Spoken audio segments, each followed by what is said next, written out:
Hi friends, ఈ వీడియోలో మనం సందుల గురించి చర్చించుకుందాం. సో ఇది మనకి డిగ్రీలోనే కాదు, ఐదర్ 10th కావచ్చు, ఇంటర్మీడియట్లో కావచ్చు. ఇది ఇంపార్టెంట్ టాపిక్ అనమాట. ఎక్కడ ఏ అకాడమిక్లోనైనా మన కంపల్సరీ క్వశ్చన్స్ అనమాట. ఇందులో నుంచి మీరు ఏదైనా సరే, 10th అయినా సరే, ఇంటర్మీడియట్ అయినా సరే, డిగ్రీ అయినా సరే, మీకు ఈ వీడియో కంపల్సరీ హెల్ప్ అవుతుంది. అయితే నేను ఏంటంటే ఇది డిగ్రీ సెమిస్టర్ వాళ్ళకి ఎట్లా వస్తాయి క్వశ్చన్స్ అనేది చెప్తే, మనకి ఇది షార్ట్ క్వశ్చన్స్లో అడగవచ్చు ఫ్రెండ్స్. ఏదైనా ఒక సంధి గురించి వివరించండి అని, ఎగ్జాంపుల్స్ ఇవ్వండి అని, డెఫినేషన్ రాయండి అని చెప్పేసి షార్ట్ క్వశ్చన్స్లో అడగచ్చు. లేదంటే ఒక 3 సందుల గురించి రాయమని చెప్పి లాంగ్ క్వశ్చన్స్లో కూడా 3 సందులు కలిపి 12 మార్క్స్ కన్నా 15 మార్క్స్ కన్నా లాంగ్ క్వశ్చన్ కూడా అడగచ్చు. సో ఇది ఎట్లనైనా మనకు ఒక క్వశ్చన్ అయితే తప్పకుండా రావాల్సిందే. కాబట్టి మనకి వీటి మీద కంపల్సరీ పట్టు ఉండాలన్నమాట. ఈజీ క్వశ్చన్స్, ఈజీగా మనం ఆన్సర్ రాసి మార్క్స్ గెయిన్ చేసుకోవచ్చు. So let's begin. నేను చెప్తాను ఎట్లా రాయాలనేది. బట్ నా రిక్వెస్ట్ అనుకోండి, వీడియోని లైక్ చేయండి, share with your friends and subscribe to my channel if you are new to this channel. Video నచ్చితే తప్పకుండా కామెంట్ చేయండి guys. So without any delay let's begin. So సంధి అంటే 2 పదాల కలయిక, అంటే 2 పదాలు కలిసి కొత్త పదాన్ని ఏర్పడడం సంధి అంటారనమాట.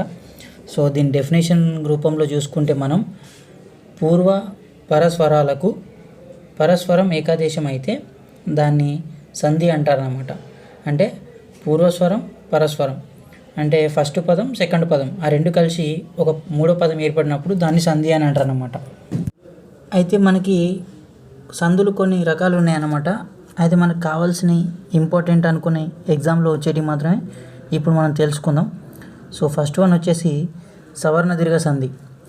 సో సవర్ణ దీర్ఘ సంధి చాలా చాలా ఇంపార్టెంట్. ప్రైమరీ అంటే ఫస్ట్ ప్రిఫరెన్స్ ఇచ్చేది సవర్ణ దీర్ఘ సంధికి అనమాట ఎగ్జామ్స్లో. సో ఏంటి అంటే దాని సూత్రం ఏంటి అంటే ఆ, ఈ, ఊ, రూలకు సవర్ణపు అచ్చులు పరమైనప్పుడు వాటికి దీర్ఘం ఏకాదేశం అవుతుంది. అంటే ఎప్పుడైతే మనకి ఆ, ఈ, ఊ, రూలు వస్తాయో మళ్ళీ అంటే ఫస్ట్ పదంలో మనం పలికేటప్పుడు లాస్ట్కి ఆ సౌండ్ వస్తుంది అనమాట. ఆ సౌండ్ అని వస్తుంది, లేకపోతే ఈ సౌండ్ అని వస్తుంది, ఊ సౌండ్ అని వస్తుంది, లేకపోతే రూ సౌండ్ అని వస్తుంది. మళ్ళీ సెకండ్ పదంలో స్టార్టింగ్ కూడా పలికేటప్పుడు మనం అదే సౌండ్ వస్తుంది అనమాట. అంటే ఆ ఫస్ట్ పదంలో ఆ సౌండ్తో ఎండ్ అయితే సెకండ్ పదంలో ఆ సౌండ్తోనే స్టార్ట్ అవుతుంది అనమాట. అట్లా 2 సౌండ్లు సేమ్ అయి ఉంటే అప్పుడు ఆ 2 పదాల కలయికను మనం సవర్ణ దీర్ఘ సంధి అంటాం అనమాట. అప్పుడు ఆ 2 పదాలు కలిసినప్పుడు దీర్ఘం అనేది వస్తుంది అనమాట. సో ఎట్లా అంటే ఒక ఎగ్జాంపుల్ చెప్తా ఇప్పుడు. సో ఇప్పుడు మనకి మునీశ్వర అని ఉంది. మునీశ్వర అనేది మనం డివైడ్ చేయాలి ఫస్ట్. ఇప్పుడు ముని ప్లస్ ఈశ్వర. సో ముని అంటున్నాం. ముని అంటే ఈ సౌండ్ వస్తుంది లాస్ట్కి మునిలో. తర్వాత ఈశ్వరలో ఫస్ట్ ఆ సౌండ్ వస్తుంది. ఈశ్వరాన్ని ఈ సౌండే వస్తుంది. మునిలో ఈ సౌండ్ వస్తుంది ఎండింగ్లో, మళ్ళీ ఈశ్వరలో స్టార్టింగ్ కూడా ఈ సౌండే వస్తుంది. అట్లా 2 ఈ సౌండ్లు వచ్చినప్పుడు మనకి దీర్ఘం అనేది వస్తుంది అనమాట, మునీశ్వర. సో అట్లా 2 పదాలు కలిసినప్పుడు దీర్ఘం వచ్చిందని మనం సవర్ణ దీర్ఘ సంధి అంటాము. అయితే గుర్తుంచుకోవాల్సిన పాయింట్స్ ఏంటి అంటే అది ఆకి ఆ సౌండ్ కలిసినప్పుడు, ఈకి ఈ సౌండ్ కలిసినప్పుడు, ఊకి ఊ సౌండ్ కలిసినప్పుడు, రూకి రూ సౌండ్ కలిసినప్పుడు అప్పుడు మాత్రమే ఏర్పడే పదాలను మనం సవర్ణ దీర్ఘ సంధిలోకి అంటే ఆ పదాలను మనం సవర్ణ దీర్ఘ సంధి అని చెప్పుకుంటాం అన్నమాట. సో ఇంకొక ఎగ్జాంపుల్ చూద్దాం. సింహాసనము. సింహాసనాన్ని విడదీస్తే మనకి ఏమని వస్తుంది? సింహ ప్లస్ ఆసనము. సో ఇట్లా సింహాసనం అని అంటాం అనమాట. అయితే మనం ఆ 2 కలిసినప్పుడు లాస్ట్ మనం చూడండి, సింహాలో లాస్ట్కి ఎండ్ అయ్యేది ఆ సౌండ్ తోటి ఎండ్ అవుతుంది, సింహ. తర్వాత ఆసనము అనే దానికి బిగినింగ్ కూడా ఆతోనే స్టార్ట్ అవుతుంది. సరే అట్లా ఆ ప్లస్ ఆ కలిస్తే ఆ అంటే దీర్ఘం ఏర్పడుతుంది అనమాట, సింహాసనము. నెక్స్ట్ వచ్చేసి ఏంటి అంటే హీమాద్రి. హీమాద్రి అనేది ఎట్లా రాస్తాం మనం? హీమ ప్లస్ ఆద్రి, హీమాద్రి. సో ఇట్లా ఆ 2 పదాల కలయిక మనకి మొత్తం ఏమవుతుంది? హీమాద్రి అని ఏర్పడుతుంది అనమాట. సో ఇదొక ఎగ్జాంపుల్. నెక్స్ట్ ఇంకొక ఎగ్జాంపుల్ చూద్దాం. పక్షీంద్రుడు. పక్షీంద్రుడిని డివైడ్ చేస్తే మనకి ఏమని వస్తుంది? పక్షి ప్లస్ ఇంద్రుడు. సో ఇట్లా పక్షి ఈ సౌండ్ వస్తుంది పక్షిలో లాస్ట్కి. తర్వాత స్టార్టింగ్ వల్ల ఇంద్రునితో ఈతో స్టార్ట్ అవుతుంది. అట్లా పక్షీంద్రుడు అని దీర్ఘంతో ఏర్పడుతుంది అనమాట. అట్లా వచ్చే పదాలన్నింటినీ మనము సవర్ణ దీర్ఘ సంధి అని పిలుస్తాం అనమాట. సో ఇప్పుడు సెకండ్ సంధి గురించి చూద్దాం. ఆ సంధి పేరు వచ్చేసి యనాదేశ సంధి. ఈ అనాదేశ సంధి సూత్రం ఏంటి అంటే ఈ ఊరులకు అసవర్ణచ్చులు పరమైనచో క్రమంగా యావారాలు ఆదేశం మగును. అంటే అసవర్ణపు అచ్చులు అంటే మనకి ఇప్పుడు అచ్చులు అంటే ఏంది, హల్లులు అనేది తెలుసా మనకి. ఆ నుంచి అమ్మ వరకు అచ్చులు, తర్వాత మిగతా అన్ని హల్లులు అనమాట. సో అయితే మనకి అసవర్ణపు అచ్చులు అంటే ఇప్పుడు ఈ ఊ రు అని చెప్పిన, సో అవిటికి ఎండింగ్లో మనకి ఈ సౌండ్ ఊ సౌండ్ రూ సౌండ్ వస్తుంది ఫస్ట్ పదంలో.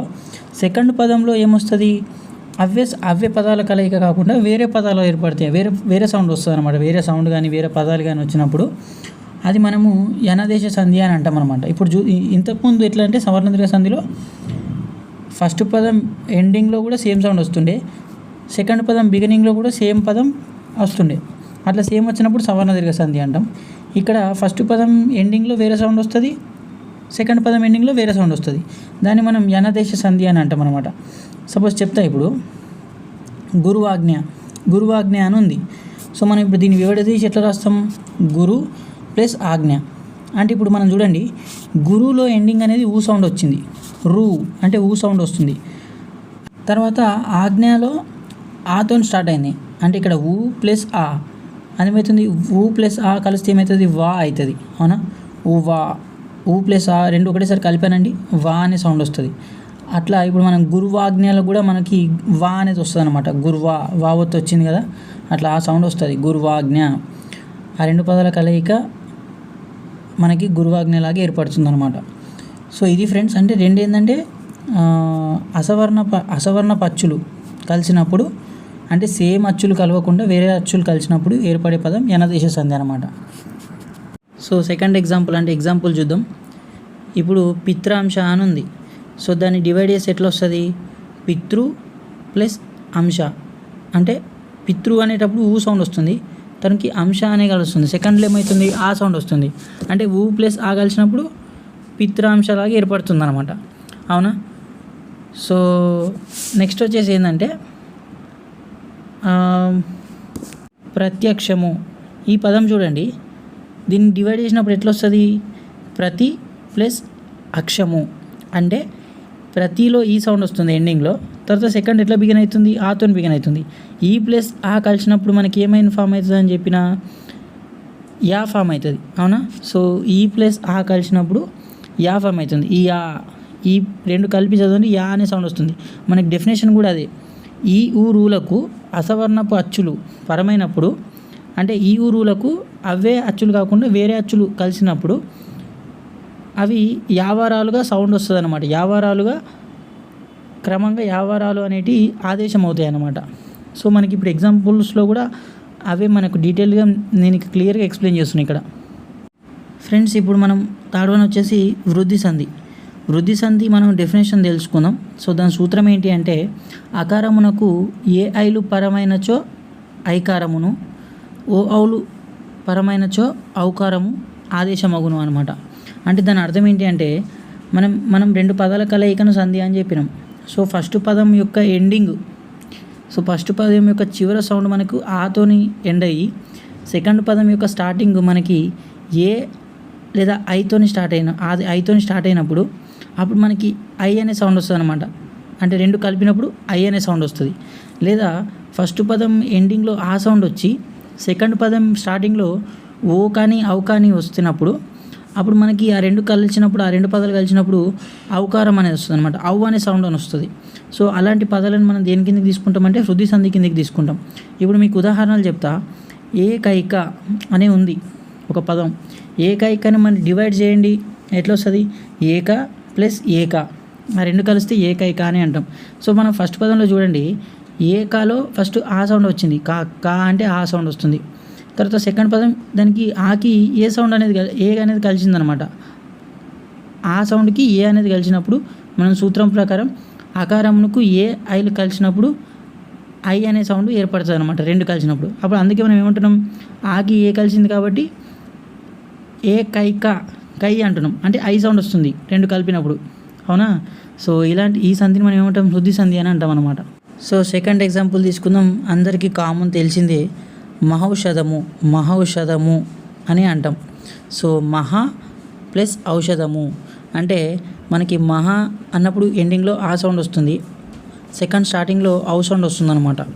అట్లా ఆకి ఔ కలిసినప్పుడు ఏం ఏర్పడుతుంది, ఔ అనేది ఏర్పడుతుంది అనమాట. సో మహౌషధము ఆ రెండు పదంలో మనకు కలిసినప్పుడు ఔ సౌండ్ వస్తుంది, మహౌ. సో అలాంటి పదాలను మనం దేని కిందకి తీసుకుంటాం, వృద్ధి సంధి కిందకి తీసుకుంటాం ఫ్రెండ్స్. సో ఇది మనకి వృద్ధి సంధి గురించి. నెక్స్ట్ వచ్చేసి గుణసంధి. గుణసంధి సూత్రం ఏంటి అంటే, అకారమునకు ఈ ఊరులు పరమైనప్పుడు క్రమంగా ఏ ఓ ఆర్లు ఆదేశమగును. అంటే దీని అర్థం ఏంటి అంటే, అకారమునకు ఈ ఊరులు అంటే సపోజ్ మనం ఫస్ట్ పదంలోని మనం రెండు పదాలుగా విడదీస్తాం కదా, ఒక పదంని రెండు పదాలుగా విడదీస్తాం కదా. విడదీసినప్పుడు ఫస్ట్ పదంలోని ఎండింగు ఆ సౌండ్తో ఎండ్ అయ్యి సెకండ్ పదంలోని బిగినింగు ఈతోని మొదలవుతే ఆ ప్లస్ ఈ రెండు కలిస్తే ఏం ఏర్పడుతుంది అంటే ఏ ఏర్పడుతుంది అనమాట, ఏ. నెక్స్ట్ వచ్చేసి లేదంటే ఆ ప్లస్ ఊ కలిస్తే ఓ ఏర్పడుతుంది, ఆ ప్లస్ ఊ కలిస్తే ఓ ఏర్పడుతుంది. లేదు అంటే ఆ ప్లస్ రూ కలిస్తే ఆర్ ఏర్పడుతుంది. ఓకేనా, అర్. సో నేను నీకు డెఫినేషన్ అర్థం చేయించిన, ఎగ్జాంపుల్స్ చూద్దాం ఇంకా ఈజీగా అర్థమవుతుంది. ఫస్ట్ వచ్చేసి నాగేంద్రము అని ఉంది. సో నాగేంద్రంని మనం విడదీసినప్పుడు ఎట్లా వస్తుంది, నాగా ప్లస్ ఇంద్రము అని వస్తుంది. అంటే నాగాలో ఎండింగ్ అనేది ఆ సౌండ్తో ఎండ్ అవుతుంది, అండ్ ఇంద్రములో బిగినింగ్ అనేది ఈతోని బిగినింగ్ అవుతుంది అనమాట. అయితే ఆ ప్లస్ ఈ కలిస్తే ఏమవుతుంది, ఏ ఏర్పడుతుంది అని చెప్పిన నేను డెఫినేషన్లో ఉన్నట్టు. అయితే నాగే అంటే గే ఏ సౌండ్ వస్తుంది కదా, నాగేంద్రము ఆ రెండు పదాలు కలిసినప్పుడు ఏ సౌండ్ అనేది వస్తుంది అనమాట. అలా వచ్చిన దాన్ని మనం గుణసంధిలోకి తీసుకుంటాం అన్నట్టు. సో నెక్స్ట్ వచ్చేసి గజేంద్రుడు. గజ ప్లస్ ఇంద్రుడు ఈ రెండు కలిస్తే గజేంద్రుడు అని ఏర్పడుతుంది అనమాట. గజాలో ఎండింగ్ ఆ సౌండ్ వస్తుంది, బిగినింగ్ ఏమో ఇంద్రుడు అనే దానికి ఈ అనే సౌండ్ వస్తుంది. ఇట్లా ఆ ప్లస్ ఈ కలిసినప్పుడు మనకి ఏం ఏర్పడుతుంది అని చెప్పిన, ఏ ఏర్పడుతుంది అని చెప్పిన, గజేంద్రుడు మనం అంటున్నాం కదా పదంలో, అదనమాట గజేంద్రుడు. సో మనకి త్రిక సంధి అంటే ఏంటంటే ఆ ఈ ఏలు ఈ మూడుని త్రికములు అని అంటారు అనమాట. సో దీని ఉదాహరణలు చూద్దాము. ఎట్లా ఉంటుందంటే లైక్ ఒత్తులతోటి పదం ఏర్పడుతుంది అనమాట. ఆ ఒత్తులు విడదీసినప్పుడు పదాలు ఎట్లా ఉంటాయి అనేది చూద్దాం. సో ఇప్పుడు కొన్ని ఎగ్జాంపుల్స్ చెప్తా. అవ్విరాజా అని ఉంది, దాన్ని విడదీసినప్పుడు ఏమొస్తుంది, ఆ ప్లస్ విరాజా. సో ఇట్లా అంటే సపరేట్ ఆ ప్లస్ విరాజా ఆ రెండు కలిపితే ఏమవుతుంది, అవ్విరాజా. సో ఇలాంటివి అన్నమాట, ఇట్లా ఏర్పడతాయి మనకు పదాలు. ఇప్పాటి, ఈ పాటి అంటే ఇప్పాటిని విడదీస్తే ఏమవుతుంది, ఈ ప్లస్ పాటి. సో ఇప్పాటి. నెక్స్ట్ వచ్చేసి ఏంటంటే అచ్చోట, ఆ ప్లస్ చోట ఆ రెండు కలిస్తే అచ్చోట అవుతుంది అన్నమాట. సో ఇలాంటి ఎగ్జాంపుల్స్ ఇట్లా వచ్చిన వాటిని మనం దేని కిందకి తీసుకుంటామంటే త్రిక సంధి కిందకి తీసుకుంటాం అన్నట్టు. అయినా ఇది చాలా తక్కువ అడుగుతారు. సో మీరు జస్ట్ ఒక ఎగ్జాంపుల్స్ ఐడియా ఉంచుకోండి సరిపోతుంది.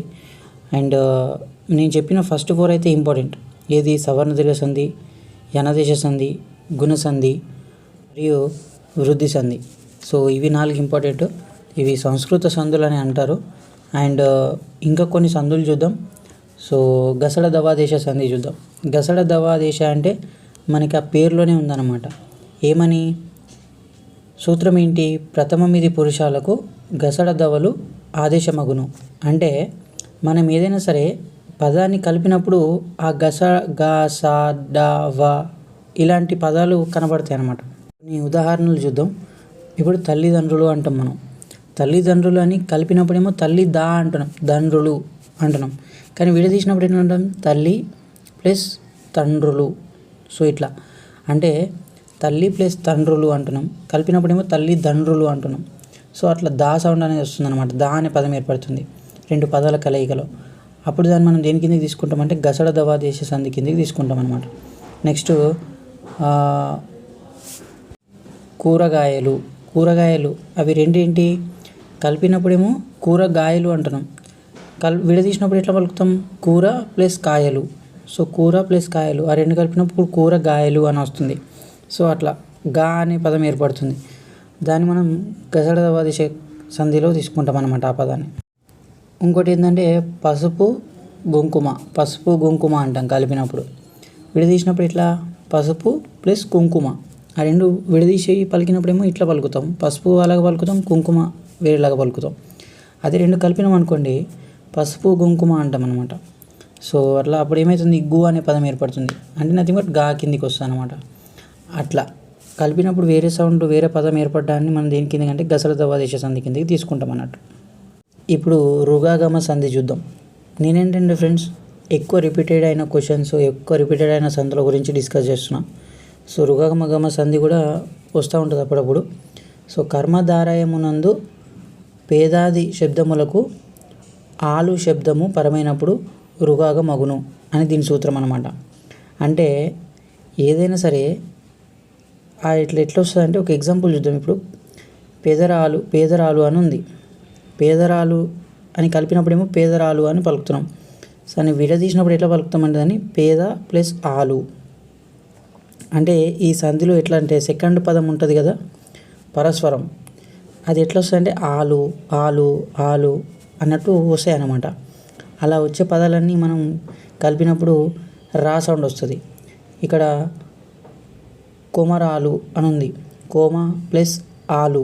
సో ఇట్లా నెక్స్ట్ ఏంటంటే బీదరాలు అని ఉంది, బీద ప్లస్ ఆలు. సో ఇట్లా ఆలు అంటే ఆలుగడ్డ అని కాదు, జస్ట్ ఆలు అని సౌండ్ వస్తుంది అన్నట్టు. అది కలిపినప్పుడేమో రా అనే సౌండ్ వస్తుంది. సో బీదరాలు ఇది. ఇప్పుడు ఏంటంటే ఆమ్రేడిత సంధి చూద్దాం. ఆమ్రేడిత సంధి అయితే చాలా ఈజీ. ఎట్లా అంటే ఒక పదం కలిపిన అంటే రెండు పదాలు ఒకటే రెండేమో ఒకటే పదం అనమాట, రెండు సార్లు రిపీట్ అవుతుంది. ఆ రెండు కలిపినప్పుడు ఎట్లా పలుకుతాం అనేది చూద్దాం. సో దాని సూత్రం చూద్దాం ఆమ్రేడిత సంధి. సో సూత్రాలు మనకి ఎక్కువ అడగరు బేసిక్గా, బట్ ఏంటంటే ఎగ్జాంపుల్స్ ఇవ్వమని మన సూత్రం కూడా గుర్తుంచుకుంటే అట్లీస్ట్ ఒక లైన్ అన్న మనం ఎగ్జామ్లో బాగా పర్ఫామ్ చేయడానికి ఛాన్స్ ఉంటుంది. సో ఆమ్రేడిత సంధి సూత్రం చూద్దాం. అచ్చునకు ఆమ్రేడితం పరమైతే సంధి తరచుగా అగును అని ఉంది. సో ఎలా అంటే ఒక ఎగ్జాంపుల్ ఔరా అని ఉంది. దాన్ని కలిపినప్పుడు ఎట్లా వస్తుంది, ఔరా అని వస్తుంది. విడదీసినప్పుడు ఔరా ప్లస్ ఔరా. సో ఇట్లా రెండు ఒకటే పదం అయి ఉంటాయి, కానీ కలిపినప్పుడు దాన్ని మనం ఇంకోలాగా పలుకుతాం. అలాంటి పదాలని మనం ఆమ్రేడిత సంధి కిందకి తీసుకుంటాం అన్నమాట. నెక్స్ట్ వచ్చేసింది కట్టకడ అంటే కడ ప్లస్ కడ, ఆ రెండు కలిస్తే కట్టకడ ఇట్లా. నెక్స్ట్ వచ్చేసి ఊరూరన్ అంటే ఊరన్ ప్లస్ ఊరన్, ఆ రెండు కలిస్తే ఊరూరన్. సో ఇలాంటి పదాలు అంటే రెండు పదాలు ఒకటే అంటే రెండు ఒకే రకమైన పదాలను కలిపినప్పుడు ఎలా పలుకుతాం అనేది తెలుసుకుంటే దాన్ని మనం ఆమ్రేడిత సంధి కిందికి, అలాంటి పదాలను మనం ఆమ్రేడిత సంధి కిందికి తీసుకుంటాం అన్నమాట. నెక్స్ట్ వచ్చేసి ఎడాగమ సంధి. ఎడాగమ సంధి ఏంటంటే మనం పదాల మధ్యలో పలికేటప్పుడు యా సౌండ్ అనేది వస్తుంది అనమాట. యా పదం అనేది ఏర్పడుతుంది, లేదంటే ఈ అనే పదం ఏర్పడుతుంది. అలాంటి పదాలన్నీ ఎడాగమ సంధి కిందికి వస్తాయి. దాని సూత్రం చూద్దాం. సంధి లేని చోట స్వరము కంటే పరంపైన స్వరంబునకు ఎడాగం బగును. సో ఎట్లానే చూద్దాం. అయ్యచలము అనే పదం ఉంది. సో ఆ ప్లస్ ఆచలము అంటే ఆ ప్లస్ ఆచలము రెండు కలిపినప్పుడు అయ్యచలము అని పలుకుతాం అన్నమాట. సో ఇట్లాంటి ఇది పదాలను విడదీసినప్పుడేమో ఒకలాగా అనిపిస్తాయి, కలిపినప్పుడేమో యా అనేది మధ్యలో యా అనే సౌండ్ వస్తుంది అన్నమాట. సో యా అనే పదం వచ్చినప్పుడు మనకి అది ఎడగమ సంధిలోకి తీసుకుంటాం అన్నమాట. ఇప్పుడు సపోజు మీ ఇల్లు ఉంది, మీ ఇల్లు విడదీసినప్పుడేమో మీ ప్లస్ ఇల్లు అని వస్తుంది, కలిపినప్పుడేమో మీ ఇల్లు అని వస్తుంది. ఇప్పుడు ఈ అనే పదం ఏర్పడుతుంది. సో అట్లా వచ్చినప్పుడు దాన్ని మనం ఎడగమ సంధి అని అంటాం అనమాట. ఏంటి అంటే యా కానీ ఈ కానీ మధ్యలో ఏర్పడుతుంది అనమాట పదం మధ్యలో. అవన్నీ మనం ఎడగమ సంధికి తీసుకుంటాం. యాతోనే స్టార్ట్ అయినప్పుడు యా అనే పదం మధ్యలో ఏర్పడుతుందని గుర్తుపెట్టుకోండి ఫ్రెండ్స్ ఎడగమ సంధిలో. సో ఇంకటి ఏంటంటే మీ యూరు అంటాం కలిపినప్పుడు, ప్లస్ అంటే విడదీసినప్పుడు ఏంటంటే మీ ప్లస్ ఊరు కలిసినప్పుడేమో మీ యూరు అనే పదం ఏర్పడుతుంది అనమాట. సో ఇవి ఉదాహరణలు ఎడగమ సంధిలో. ఇవన్నీ సంస్కృత సంధులు ఫ్రెండ్స్. ఇప్పుడు కొన్ని తెలుగు సంధులు కూడా చూసుకుందాం. ఈ తెలుగు సందులు ఎట్లా అంటే తెలుగు పదాలతో ఏర్పడతాయి అన్నమాట. అయితే ఇందులో మనకు ముఖ్యమైనవి అకార సంధి, ఇకార సంధి, ఊకార సంధి. సో అకార సంధి గురించి అన్నీ చాలా ఈజీ అన్నమాట ఇవి. సో మనకి ఎగ్జామ్లో కూడా అడుగుతాడు, సూత్రం కూడా ఈజీగా ఉంటుంది. అకార సంధి చూస్తే అత్తునకు అచ్చుపరమైనప్పుడు సంధి బహుళం బగును అని ఒక సూత్రం అనమాట. అత్తునకు అచ్చుపరమైనప్పుడు ఎట్లా అంటే ఒక్కింత అనే ఉదాహరణ ఉంది. దాన్ని విడదీసినప్పుడు ఎట్లా పలుకుతాం? ఒక్క ప్లస్ ఇంత అంటే ఒక్క అనే సౌండ్ వచ్చింది, ఆకి ప్లస్ ఈ కలుస్తుంది. అదేంటంటే అప్పుడు అక్కింత అనే పదం ఏర్పడుతుంది అనమాట, ఆ రెండు కలయిక. సో మనకు ఉదాహరణలో ఉంది ఆకి అచ్చుపరమైనప్పుడు. అచ్చులు అంటే మనకి ఆ నుంచి అంహార వరకులో ఏదైనా కానీ అంటే మనకి ఏంటంటే ఈ అనేది వచ్చింది, అది ఆకి పరమవుతుంది. సో అలాంటి సంధిని మనం ఏమంటాం? అకార సంధి అని అంటాం అనమాట. అంటే ఇవి తెలుగు పదాలు. అదే సంస్కృత పదంలోనైతే అప్పుడు సవర్ణ దీర్ఘ సంధిలోకి వెళ్తాయి. సో అది దానికి దీనికి డిఫరెన్స్ అనమాట. నెక్స్ట్ బసవెద్దు అని ఉంది. సో బసవ ప్లస్ ఎద్దు. ఇక్కడ బసవాలో ఆతోని ఎండ్ అయ్యి బిగినింగ్లో ఏమో ఏతోని మొదలవుతుంది ఎద్దు. సో ఆ రెండు కలిసినప్పుడు బసవెద్దు వే అనే పదం ఏర్పడుతుంది, అవునా? సో ఇదన్నమాట. నెక్స్ట్ వచ్చేసి ఏంటంటే పాతది అంటాం. పాత ప్లస్ అది. సో ఆ ప్లస్ ఆ కలుస్తుంది కాబట్టి పాతది అని అంటున్నాం. సో ఇలాంటి పదాలని మనం అకార సంధి కిందకి తీసుకుంటాం అన్నమాట. నెక్స్ట్ వచ్చేసి ఇకార సంధి సూత్రం ఏంటి అంటే ఇత్తునకు అచ్చుపరమైనప్పుడు సంధి వైకల్పికమవు. అంటే ఇత్తునకు అంటే పదం చివరన ఈ అనే సౌండ్ వస్తుంది, తర్వాత సెకండ్ పదం బిగినింగ్లో ఆతోని మొదలవుతుంది అనమాట. అంటే అచ్చులు అంటే ఆ నుంచి అంహ వరకు ఏ పదంతోనైనా మొదలవచ్చు. అలా మొదలైన పదాలను అట్లా కలిసిన పదాలను మనం ఇకార సంధిలోకి తీసుకుంటాం అన్నమాట. ఎట్లా అంటే చేతికిచ్చి అనే పదం ఉంది. చేతికిన్ ఇచ్చి అని అంటాం అనమాట. చేతికిన్ అంటే చేతికి అంటే ఈ సౌండ్ వస్తుంది, మళ్ళీ మొదలయ్యేటప్పుడు కూడా ఈతోనే మొదలవుతుంది. అట్లా రెండు కలిసినప్పుడు చేతికిచ్చిన అనే పదం ఏర్పడుతుంది. అంటే ఆ పదాన్ని మనం ఇకార సంధి కిందికి తీసుకుంటాం. నెక్స్ట్ ఏంటంటే ఎన్ని అనే పదం ఉంది. అంటే ఎన్ని ప్లస్ ఎన్ని అంటే ఎన్నిలో ఈ సౌండ్ తోటి ఎండ్ అవుతుంది, బిగినింగ్లో ఏతోని మొదలవుతుంది. అంటే అది అచ్చు కిందికే కదా. సో అట్లా ఏంటంటే మనకి ఆ రెండు పదాల కలయిక జరిగినప్పుడు ఎన్ని అనేది ఏర్పడుతుంది అనమాట పదం. సో దాన్ని మనం ఇకార సంధి అని చెప్పవచ్చు. నెక్స్ట్ వచ్చేసి ఉకార సంధి.